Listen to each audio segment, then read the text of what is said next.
ja.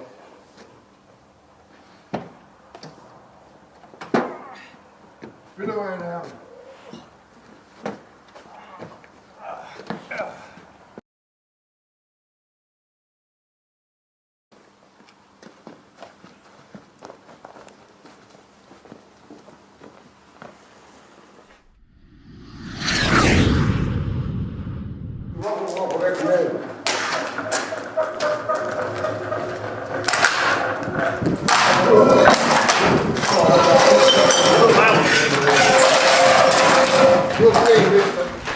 Schön gerade, ja.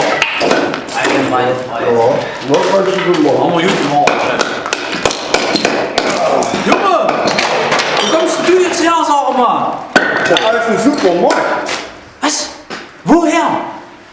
Na sag bloß, ihr habt das wohl noch nicht mitgekriegt, dass die Wende ist?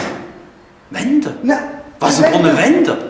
Also, von der Wende hat bei uns in der Parteiversammlung noch keiner was gesagt. Was? Wende, das heißt, wir brauchen nicht mal nach Berlin fahren. Wir kriegen jetzt hier unseren Ketchup, unsere Ölsardinen und die Erdnüsse. Das können wir jetzt alles hier im Supermarkt holen, in der Kuhfalle. Und haben die auch was zu schmurzen da? Mein Puro. Überlegungsprozess. Traum. Und vor allen Dingen, jetzt gibt es keine Dessauer Plörre mehr, sondern richtiges Bier. Einmal frei. Junge. Das wird's. Warte, ich soll dir noch was vom Was hast du gesagt? Hier noch einen Brief geben. Zeigen. Schreibt, ne? Warte mal. Lohnerhöhung oder was? Brille, gerade drücken. Wir sollen nach Berlin. Was? Ja. Ich glaube, der spinnt. Jetzt, wo es ja alles in der Kurfalle gibt, da sollen wir nach Berlin. Ich glaube, der hat einen.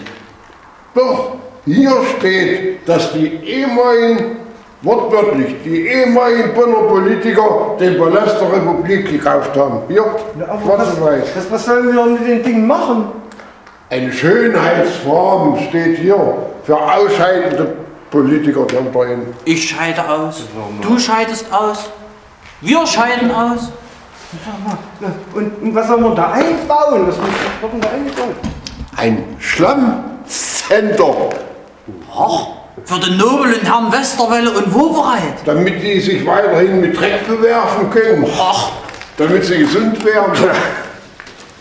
Naja, jetzt will ich euch sagen, haben wir auch nicht viel gemacht, haben wir doch den Tag vollgebracht. Ach, all meine lieben Säulen, leckt mich am Arsch bis morgen. Genau.